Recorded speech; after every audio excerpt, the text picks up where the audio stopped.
Right now, you're probably sitting alone in a room, staring at a screen full of faces. Hundreds of them, maybe thousands. Your phone keeps buzzing. Group chats, work threads, some app you forgot you even opened. By every metric we've invented, you're connected. Global network, instant messages, the whole thing. And yet, there's this ache. Quiet, persistent, sitting right in your chest. Doesn't matter how many times you refresh the feed, it's still there. You blame your personality, your job, maybe the city you live in. But here's the thing. Your apartment isn't the problem. This goes back further than that. 300,000 years further. And once you see why, you're going to look at your own life a little differently. So picture this. You wake up on a dirt floor. 30 people are already looking at your face. Not in a weird way. They just slept 30 centimeters from you all night because sleeping alone meant a leopard got you before sunrise. No privacy. None. But also, and this is the part that matters, no loneliness either. You cry, 30 people see it. You flirt with someone, 30 people see that too. You fart, and yeah, 30 people see that one as well. Somebody's probably drawing it on a wall by lunch. You didn't pick this group. They're just everyone. The only humans that exist. Everyone you'll ever know. Your whole life. Until you die. So how exactly did you end up here? Alone. In a room with the door locked. Let's get into the actual biology, because this isn't a vibe, it's a number, a real one. Anthropologist Robin Dunbar looked at primate brains and found something specific. Your neocortex can only hold about 150 stable relationships. That's it. That's the ceiling. Try to cram more people in, and old faces just start slipping out the back to make room. You felt this, right? When you can't place someone from high school anymore, even though you definitely knew them. Back on the savanna, your hunting band had exactly 150 people in it. Today, your phone has 5,000 contacts. 5,000 contacts, and you still send your mom to voicemail. You're running a global network on software built for a village. Here's something even stranger, though. Before you even learned to count those 150 people, you were being touched constantly. Carried, held, passed hand to hand, probably more before breakfast than most adults experience in an entire week now. That's not an accident. There's a researcher, Sarah Hurdy, who studies exactly this. She calls it cooperative breeding. One person physically cannot raise a baby alone. It's too much work for one body. So in your tribe, everyone pitches in. Your mother, your aunts, your cousins, all carrying the kid, all feeding it, all touching it. You can still see this today, actually, in the Hadza in Tanzania.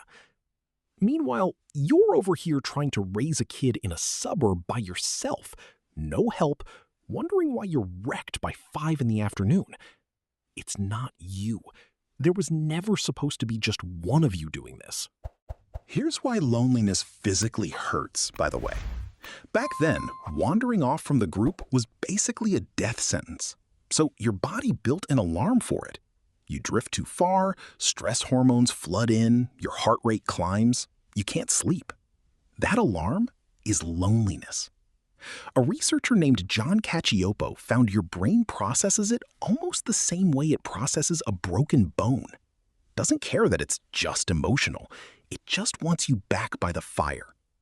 So when you feel lonely right now, today, that's not a personal failure. That's a survival reflex doing exactly what it was built to do. Your brain genuinely thinks you've been exiled into the wild, and it's keeping you awake so nothing eats you while you sleep. This whole system runs fine for a few 100,000 years. Then, about 10,000 years ago, You do something that breaks it completely. You invent farming. Suddenly, you can stay in one place, grow food, store extra. Your village, always around 150 people, explodes into the thousands. Now you're living next to people you've never met. Fences go up. People start hoarding what they grow instead of sharing it. The old instinctive system just dies, quietly, in the background. And here's the part nobody tells you. It's exactly backwards from what you'd expect. You'd think more people, packed closer together, means less loneliness. The opposite happened. Civilization didn't solve loneliness. It accidentally industrialized it. You also invented something new in the process: the stranger. To the old version of your brain, an unfamiliar face on the horizon meant one thing: threat. Today, you walk down a street or scroll a feed, and you pass a few thousand strangers before lunch. Your amygdala, your brain's alarm system, is quietly checking most of them, just in case, all day, in the background. No wonder you're tired by 3 p.m. and you haven't even done anything physical. Then the industrial era shows up. High-rises, suburbs, buildings built to pack more people into less space while they talk to each other less. We call this independence and act like it's the dream.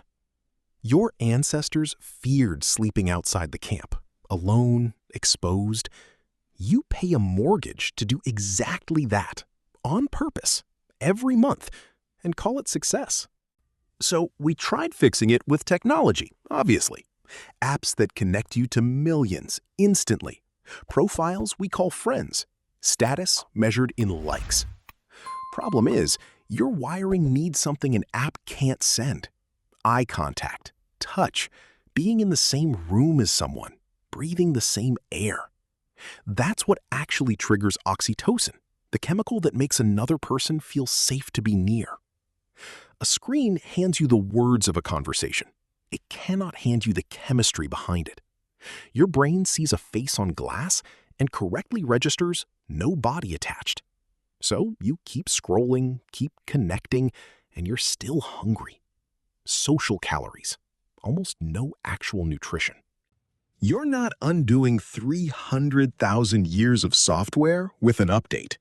Throwing your phone in a lake won't fix it either.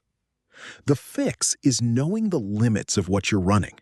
Your brain holds 150 people, max. And out of those, maybe a dozen will ever really be your people. Protect that dozen the way your ancestors protected the campfire. Build something small and face-to-face. Eat with someone, phones actually off the table. Let someone see you, in the room, without a filter on it. Your phone will buzz again tomorrow. Your inbox will fill up again. Your calendar will stay busy.